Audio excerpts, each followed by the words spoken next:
I've always been confused on what supplements, vitamins to take with which others and at which times.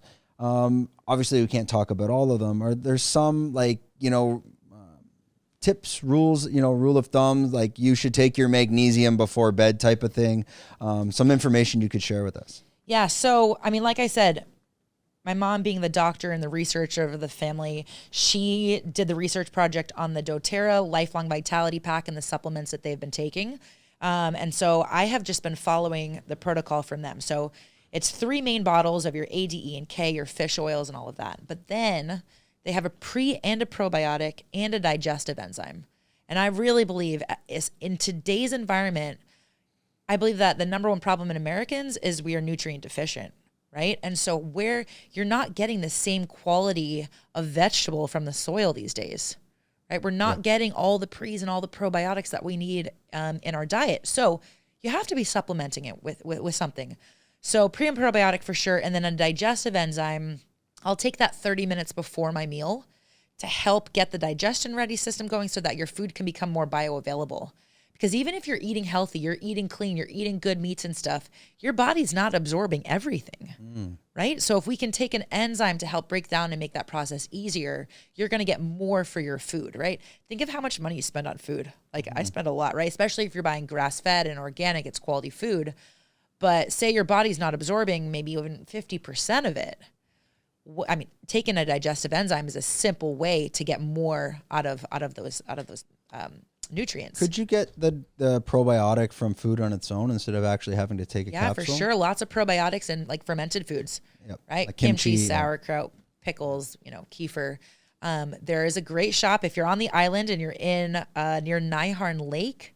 There's that little convenience store called Papaya Market, and they sell coconut milk kefir and cow milk kefir. They sell some kimchi. And then Macrobiotic World is like right next door. So those are the 2 that I go to find all my fermented foods. And then we have to be eating prebiotics as well, artichokes, Brussels sprouts, some nuts. Because if your body's not ready to absorb if your body's not ready to absorb the pro, you're just going to flush it out. So the prebiotic you're taking before your meals, do you mean? You should just be having tons of pre's in general. What's the difference between pre and pro? Well, the pre gets your body ready to absorb the pro, which is all really good for your immune system. But a lot of times people go to the store and they're like, yeah, I'm taking a probiotic. It has billions of strains. But if you're just taking, and that's why the one that I'm taking is a pre and a pro. It's a double encapsulated timed release, so that it can hit both pathways. If you're just taking the pro, maybe start looking for a supplement that has both combined.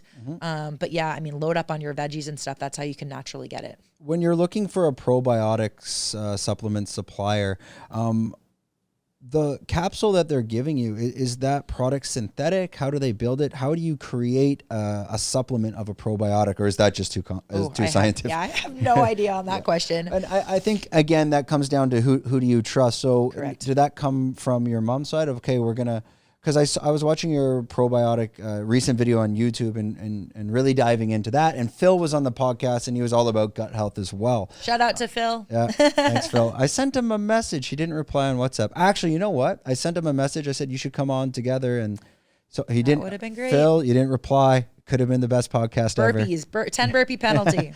But you're kind of just putting your trust in your mom on that side to say, okay, this product here I trust, and just don't worry about the science, let's go forward. And I mean, I have seen dozens, if not multiple testimonials for people that it's worked for, right? And so now this is the company that I trust to recommend for my clients, right? And as a doctor, right, she always says, like, we have to take an oath, do no harm. Yeah. Right. And so of course you should be doing they should be doing the research for their patients.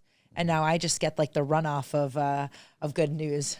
You were chatting about how when we're taking our macros in, let's say simple as protein, and it's not as bioavailable, and this could also be due to issues with tilling and how we actually we're able to produce our vegetables, such as, let's say, carrots, and you're not getting maximum B12 supply, and that's simply from over tilling from at least the past 100 years and whatnot. When clients come to you with these problems, are you giving just a little bit of direction on like, I think, hey, you should supplement with maybe vitamin C, a little bit of B12, maybe some magnesium? Is that the kind of information that you're going to be giving to the clients when they're giving you their story? Yeah, I mean, I think we have to start looking at the symptoms, right? And then it's my job to be like, okay, well, why is that happening? Like, why did she just break out with a rash? Why did they have eczema? Why is their anxiety through the roof? Like, let's start taking a look at that, and then I can give better recommendations per person. But I think in general, as a whole, these are the steps that everybody should be taking. We know that like cranberry, great for urinary tract infections. Now everybody's talking about like liver and organs. The number one most nutrient dense food in the world is our organ meats. And so now they're coming out, because everyone's like, ugh, but now they're coming out with loads of like vitamins and capsules and stuff to be getting those nutrients into our system. So as soon as I get back to the States, I'm going to be adding that into my collection as well. Are you eating a lot of like organs, liver, meat, kidney? Okay, so I was living in Turkey for a while, and they had it on almost every menu. And so I would get it when I was living there. Here you can find it from like the little cart, like riding down the street sometimes, you know.